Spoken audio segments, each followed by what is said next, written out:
When do you buy into a mock draft or mock drafts? Not right yet. I know that. I But think like at what point in the process do you go, that might be a little truer representation of what teams are going to do? I would say when you get to those last 2 or 3 weeks before the draft, there's just too many unknowns right now. One, and no disrespect, but there's so many media outlets. There's a lot of people who, are not the best evaluators or qualified to do that.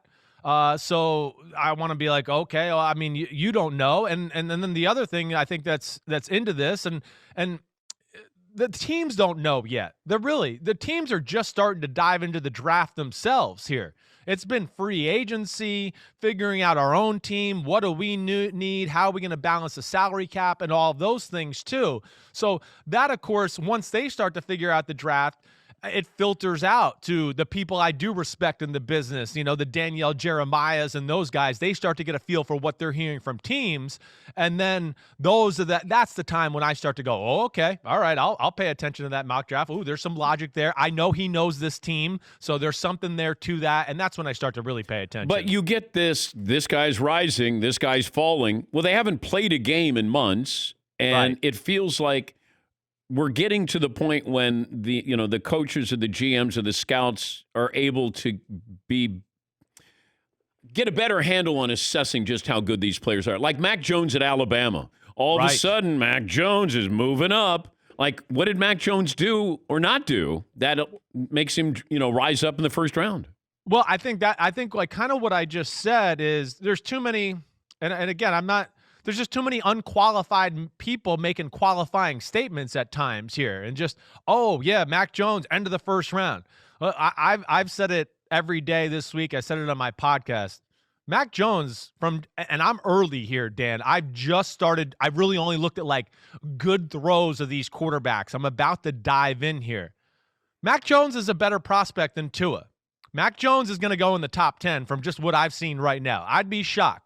I think there's going to be 4 probably in the top 8. Just a base comment right now, and you can have me on in a few weeks, and I'll really get into the nitty-gritty with these quarterbacks and give you a great breakdown and all those type of things. But I think that's what it is, and I think what you're hearing rising is what we just talked about too. Now some of the people in the media are talking to people in the NFL who have just started to turn on the film, and they're going, this Mac Jones guy, all he does is throw spirals, perfect throws, NFL-type throws. He can change his arm angle and do those type of things. And I think that's why you're kind of hearing that chatter right now. Yeah, but he was throwing to guys who are, I know. When's the last time a franchise, a team had 4 first-round draft picks over the, a 2-year period?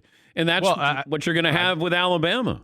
I get you. I know. It's hey, you know me. I was not a huge Tua guy last year by any stretch of the imagination. I was all Joe Burrow and Herbert. I thought they were special. I made a lot of statements that Herbert, I thought, had the higher ceiling than Joe Burrow in the draft and those type of things.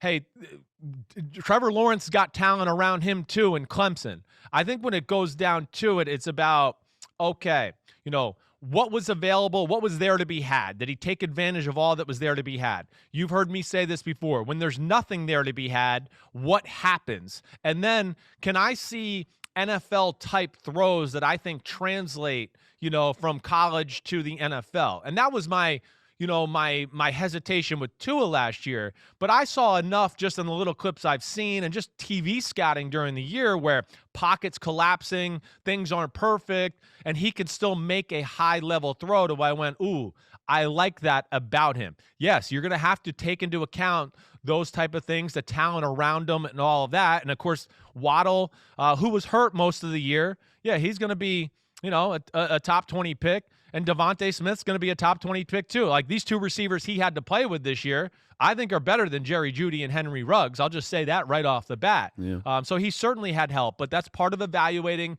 and you just got to take, the best of what you can and see, does that translate to NFL football life?